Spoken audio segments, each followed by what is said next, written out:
But what I was saying in the speech of the 30th of June, following the attack on Nyabugando Secondary School, other people call it Lubiriha, where a number of children were killed, what I was telling you was that ADF was defeated long ago, was defeated finally in 2007, just before the Commonwealth Conference, when they tried to infiltrate from Congo, 100 of them, and 83 of them were killed by the commandos in Semrik National Park. That was really the final, the last blow on ADF as a military force. They went back to Congo. Of course, they were given accommodation by His Excellency Kabila, and they stayed there. Now, if they were wise, they should have just kept low and not try to foolishly provoke the security forces of Uganda. But there are people who are ideologically bankrupt, strategically bankrupt, so they underestimate things.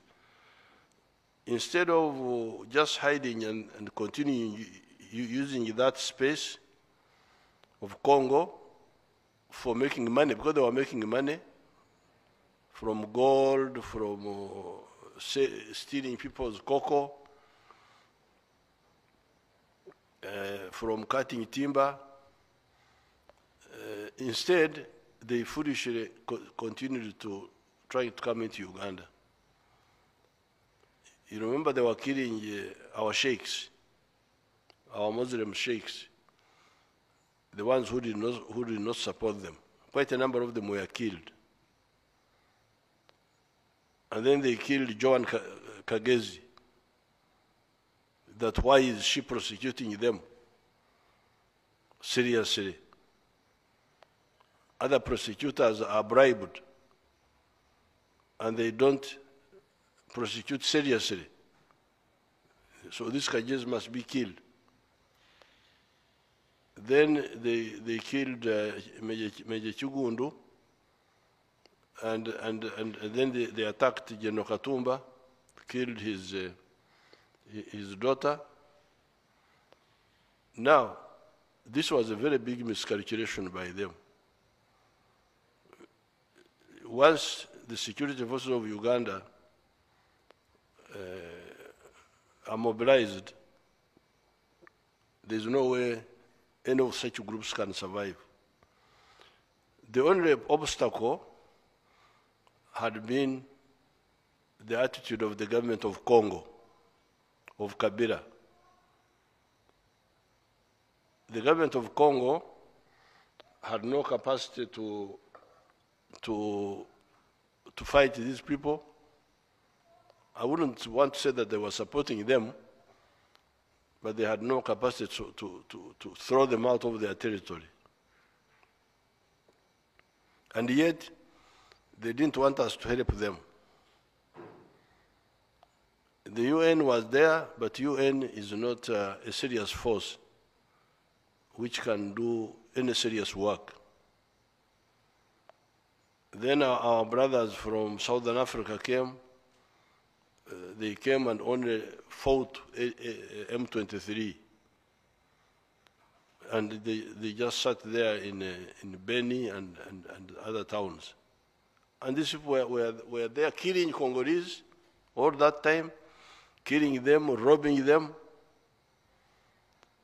but also once in a while sneaking here and committing those criminal provocations of killing our people. Now, finally, after a lot of talks, His Excellency Tshisekedi allowed us to operate. And that was the end of ADF, I can assure you. You may not know it, of course, you don't have the details which I have, but I can assure you of that. Once the UPDF is given permission by the Congo government to hunt these people, there is no way ADF will survive. And the proof of that is ADF, LRA, they were originally from Uganda. Why don't they operate in Uganda? Why do they operate in Congo or Central African Republic? It is because they can't operate here. There's no way you can operate here and survive as a rebel force. Because they are Ugandan, why don't they fight here? Why do they have to be in Congo, those places? There are enough forests here. If you think you have the capacity to challenge the state of Uganda, there are forests here. Why don't you use them? Why do you have to go and use the one of Central Africa, then the ones of Congo? So, the moment His Excellency Tshisekedi allowed us, that was really the end of ADF, and it would be the end, I can assure you of that. Now, we started operating in what our people call Sector 1 and Sector 2. These are the areas of Congo directly west of the Rwenzori Mountains and slightly to the northwest. And we have cleared ADF from those areas. With the Congo Army, we are working with the Congo Army, we are not working alone. We have cleared, that area is now totally clear. ADF has been pushed far towards an area called Mambasa. Now, we were engaging our Congolese brothers about what to do next, because some of these concepts are not well known in some of these areas. Fortunately now, when I last met the Chief of Defense Forces of Congo here, just like a week ago, they have agreed to the concept of LDUs, because that can be the only problem. Once we have cleared ADF in what they call Sector 1 and Sector 2, the areas west of the Rwenzori, if we move forward to follow them where they are now, they can come back behind us and start causing trouble. That's why we need a local force to stay there, make sure that they don't come back. Because we have the capacity to ensure that no force hostile to the government of Congo or to our government can congregate anywhere and survive. Congregate, come in numbers, 20, 30, 100. We have that capacity. We have the eyes to see these people from the skies, and we have devastating capacity to destroy them from even long distance, even without getting near. So, as long as the Congo government is allowing us to operate, there is no way the ADF will congregate in that area. So the only thing that they can do is if we go forward to follow them where they are now, because they have now run to the west, towards Mombasa, towards Commander, then they can come behind us again. But fortunately, the Congo government we have shared with them our concepts here. The concept of the mobile forces to hunt the terrorists,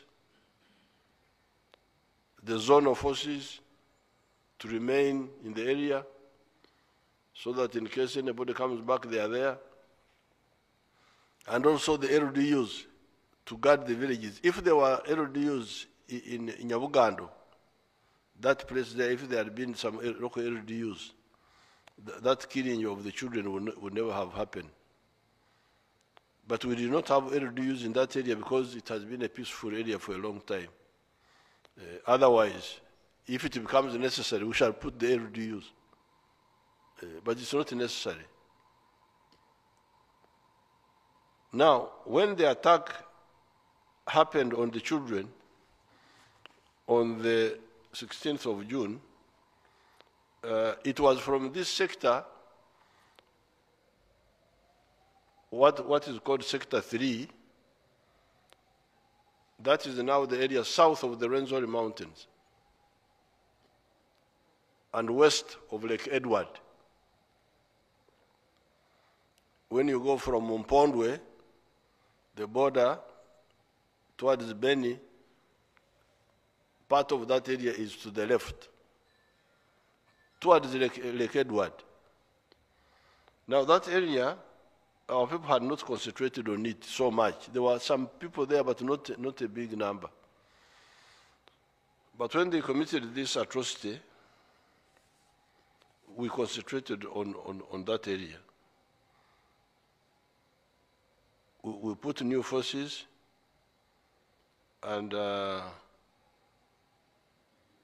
from that time, from the 16th of June, I can see here 18 ADF. No, but before I go there, I don't know whether you people have the picture of the Wananchi who have gone back to their villages in Sector 1 and Sector 2. That is when they were in refugee camps. But I want to show our people back in their villages.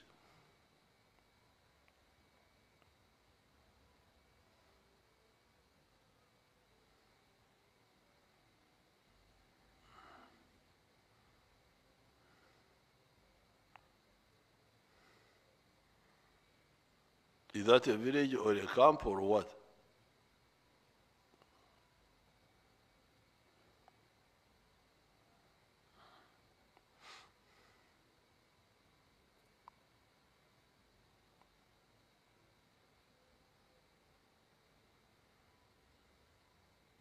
Okay, they are selling some things.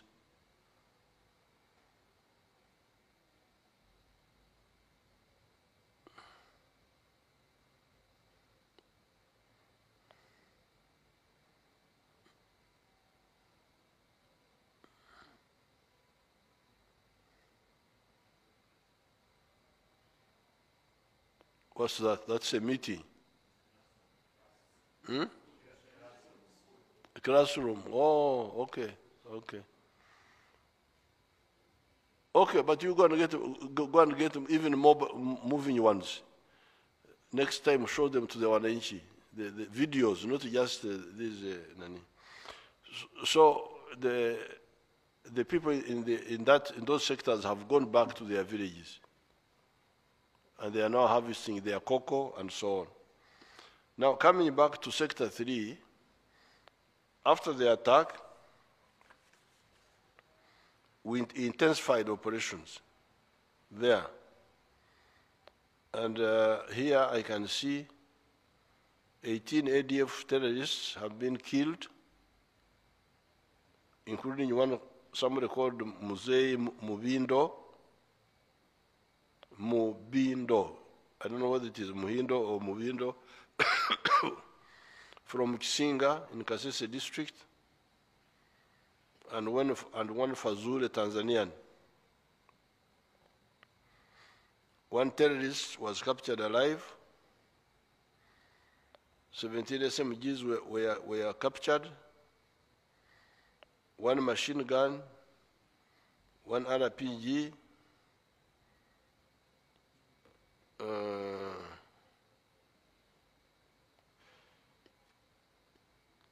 21 abductees have been rescued. This is now in Sector 3, the area where the attackers, those 10 people who killed those children, were from that group. And that's what has happened since that time. Now, overall, from Sector 1 and Sector 2, the enemy is killed. They don't show since when, whether from the beginning of the operation or not, but for Sector 1 and Sector 2, 567 enemies killed. SMGs captured 144, machine guns 7, RPGs 6, one mortar 60 millimeter, grenades 1, walkie-talkies 132. They had a lot of walkie-talkies, IEDs, improvised explosive devices 10 pieces, phones 47, abductees rescued 207,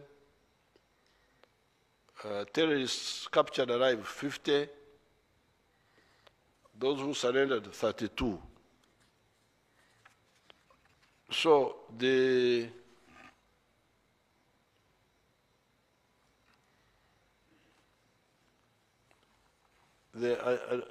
don't see the army people here because they are more involved.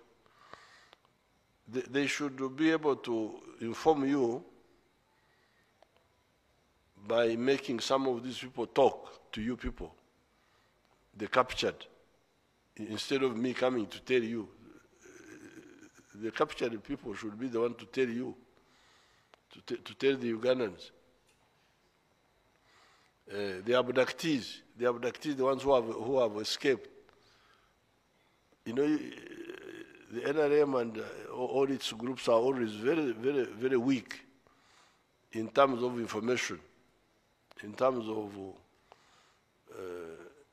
informing people. Because why should Museveni be the one to come and talk about ADF? They are commanders who have been captured.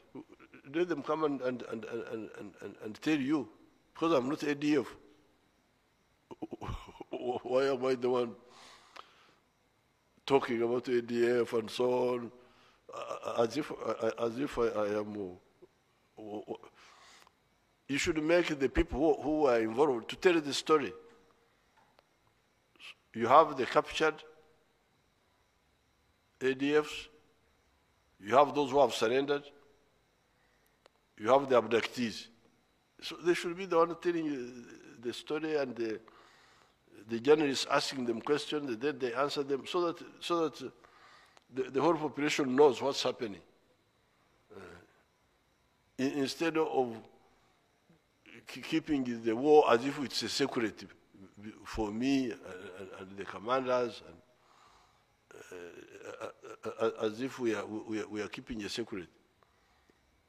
Yes, there are some secrets of plans, but what has happened in the past is not a secret. It should be known. So I directed that the command of the army, because the UPDF are the ones directly involved, should be the ones to, they should bring journalists and bring these people, the ones they are reading, because I have their names here, those killed and captured, there are so many here. So some of these should come and inform you about what's happening. But the point I want to emphasize to you is that ever since 2007, the ADF was defeated. These efforts of trying to infiltrate and plant bombs and assassinate some people were really miscalculations by the ADF, and we are going to finish them. Now, regarding the bombs, the other day, we defused the police. This time the CMI worked with the police to defuse more than 3 bombs, because there was one bomb which was going to be planted in Kayanja's church, which was intercepted and detonated. There was another one in a place called Bunamwaya, planted somewhere in a house. There was another one which was put in a lodge and was going to be exploded later. They were all captured, and the other materials for making bombs were captured. We know, and of course, the CMI and have arrested 7 people who were involved. And we know all this time the ones who are doing this. The planners, mainly the planners, we know them. Sometimes we don't know the executors, but eventually we come to know them. Now the planners are in Congo. So we are going for them. The Congo government has allowed us, apart from hunting the ones in the forests, which we have been doing since 2021, when we started. We shall go for these ones who are sending these young people to kill to kill other people. The other day I had a cold and I had to check for corona. There was no corona at this time, but I still have that cold. Now, we are going to finish all these people. So what my purpose of talking to you now is to make you people not panic, thinking that this is a big problem. The problem was more or less solved long ago when we defeated ADF in Semuliki Valley in 2007. In spite of the support for ADF by the Congo government of that time and by the government of Bashir in Sudan. They had support, but we defeated them. Defeating means you kill them and almost finish them. Anybody who enters Uganda armed is killed. So they gave up entering Uganda as a force. Because when you come as a force, a platoon is like 40 people. You come as a company, 150, you are dead. That's what happened in Semuliki Valley in 2007. They came, 183 were dead in a very short time. 87, I think. Only 13 went back. From that time, they cannot enter Uganda as a force. But they remained in Congo, mainly killing Congolese. But once in a while, that's why they are foolish, because they should have remained quiet. Now, their bad luck is that the Congo government has allowed us to operate in Congo. And we have brought all our capabilities there. Now, this, like the killing of the children in Nyabugando, is a desperate act. Thinking that, oh, if we kill children, the UPDF will pull back from Congo to go and guard the villages. No. We shall have new soldiers to guard the villages. The ones who are hunting you will continue.